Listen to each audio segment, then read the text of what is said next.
Hola a tots i benvinguts a un nou vídeo de Harry Potter en català. Avui m'he desplaçat fins a la meravellosa ciutat de Banyoles. Com podeu veure, tenim aquest estany tan bonic i he pensat que seria una superbona oportunitat per venir a parlar aquí sobre l'estany que trobem als terrenys de Hogwarts.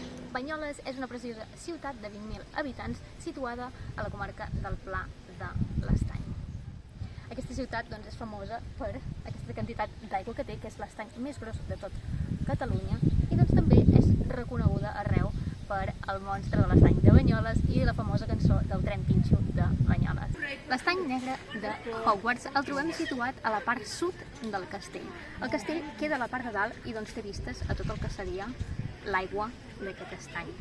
A dintre de l'estany de Hogwarts podem trobar-hi sirenes, Grindylows, que són dimoniets d'aigua, i també hi podem trobar una sèpia gegant.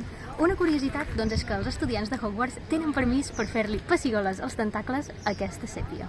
Els terrenys de Hogwarts i tota aquesta zona de l'estany servien com una zona de protecció de criatures màgiques, ja que aquestes no podien viure juntament amb els muggles. Per tant, allà podien fer una vida estupenda. A més, l'estany també tenia una petita illa de Bowtruckles, que els coneixereu de les pel·lícules de bèsties fantàstiques i on trobar-les. I allà hi havia una colònia on aquests Bowtruckles vivien.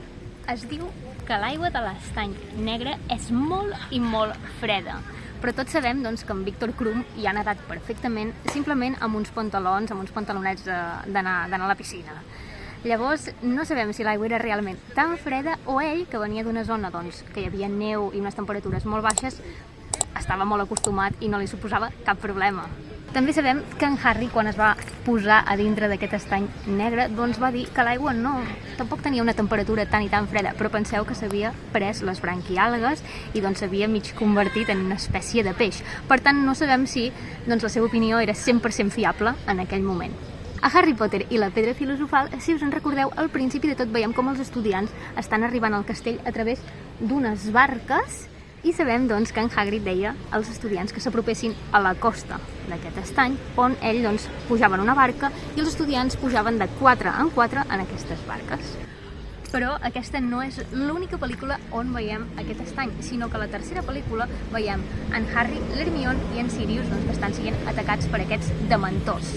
A la quarta pel·lícula de la saga, El calze de foc, tornem al mateix indret, que seria l'estany aquest de Hogwarts, on trobem una de les proves del tornament i veiem com en Víctor, en Cedric, la Fleur i en Harry es submergeixen a les aigües d'aquest estany.